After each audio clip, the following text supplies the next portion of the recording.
सरकार ने जो बिल पेश किया था वक्फ अमेंडमेंट बिल, उस पर बातचीत की गई है। जो पॉलिटिकल पार्टियां प्रोपेगेंडा कर रही हैं सरकार के खिलाफ कि मुसलमानों की मस्जिदें छिन जाएंगी, कब्रिस्तान छिन जाएंगे, फला हो जाएगा, हिंदू मस्जिदों के मुतवल्ली बन जाएंगे, उस शक को, उस कंफ्यूजन को दूर करने के लिए मीटिंग बुलाई गई थी। हम सरकार के साथ खड़े हैं। सरकार की मंशा पर किसी तरह का कोई शक किसी को नहीं होना चाहिए। सच्चर कमेटी ने खुद सिफारिश की थी कि वक्फ जो है उस पर अमेंडमेंट कुछ किए जाएं, उसमें कुछ संशोधन किए जाएं, वो हो गए हैं।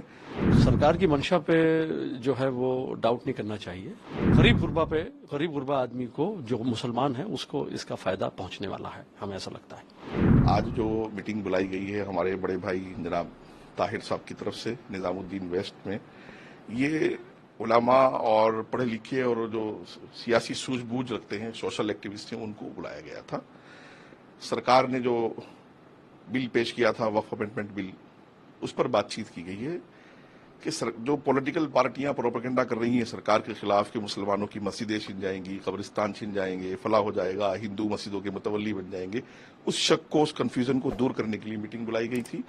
बहुत शानदार बातचीत हुई है। सबको समझाया गया है कि हम सरकार के साथ खड़े हैं। सरकार की मंशा पर किसी तरह का कोई शक किसी को नहीं होना चाहिए और सरकार हर देशवासी के लिए, खासतौर से जो पिछले पायदान पर खड़ा है, उसके लिए सोच रही है। मुसलमानों का जो ये वक्फ से मुताल्लिक मसला था, ये सच्चर कमेटी ने खुद सिफारिश की थी कि वक्फ जो है उस पर अमेंडमेंट कुछ किए जाएं, उसमें कुछ संशोधन किए जाएं, वो हो गए हैं। बहुत खुशी की बात है। वक्फ तरक्की करेगा, देश तरक्की करेगा, मुसलमान तरक्की करेंगे। और तब तकरीबन सैकड़ों लोग जो आए थे, सब बड़े और बहुत बाइज्जत और समाज के अच्छे सम्मानित लोग थे, उलमा थे। तो वहाँ ये तय हुआ है कि हम सरकार की इस बात को आगे ले जाएंगे। सरकार की मंशा पर किसी तरह का कोई शक मुसलमान ना करे, इसके लिए मुहिम चलाएंगे देश भर में। मैं समाज के अंदर एजुकेशन को लेके और हाइजीन को लेके और कई सारे इश्यूज में काम करता हूं, तो मुझे लगा जिस तरह से वक्फ के लिए भ्रम फैलाया जा रहा है, नेगेटिविटी समाज में, और ताकि बच्चे और सब लोग बाहर आ जाएं, तो उसी के हमें लगा कि लोगों को इस बारे में बताना चाहिए। तो हमें लगता है कि जिस तरह से वक्फ बोर्ड की ज़मीनों को अवैध रूप से कब्जा करके चंद लोगों को फ़ायदा दिया जा रहा था, तो उस पर अंकुश लगेगा।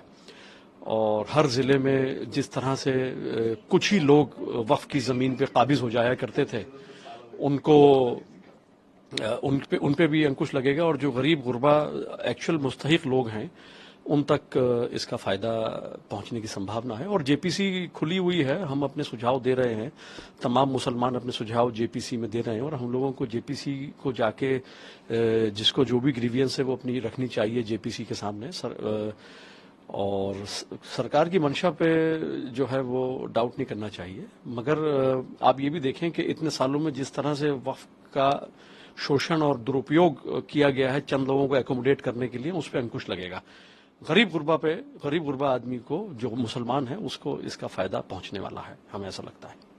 यहाँ हम लोग सारे मुस्लिम समुदाय के लोग इसलिए इकट्ठा हुए थे कि हम वक्फ बोर्ड के लिए जो एक मीटिंग हुई है, उसका फायदा और नुकसान क्या है, उसके बारे में बात करें। वक्फ बोर्ड में जो अभी तक लोग बैठे थे, पिछले 70 साल से जो ये चीज चल रही है, उसमें मुस्लिम महिलाओं के लिए क्या करा गया। मुस्लिम जो मुस्लिम महिलाएं हैं, जो बेवा हैं, जिनके हस्बैंड नहीं है, जो गरीब बच्चे हैं, जिनके माँ बाप नहीं है, तो उन लोगों के लिए क्या करा, उन लड़कियों के लिए, उन बेवा औरतों के लिए, उन मुस्लिम महिलाओं के लिए क्या करा गया। अभी तक तो नहीं करा। मगर जब ये बिल आ जाएगा तो इंशाअल्लाह ताला इस बिल में वो सब चीजें आएंगी जो हमारा हक है, जो मुस्लिम महिलाओं को जरूरत है, वक्त से वो चीजें उनको मिले।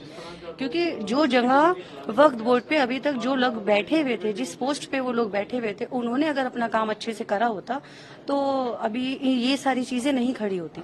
काम अच्छे से हुआ नहीं है, लोग अपनी जगह छोड़ ही नहीं रहे हैं। एक जगह पर आप जम के टिक के बैठ गए और आपने अपनी कौम के लिए क्या करा, कौम के लिए कुछ नहीं करा।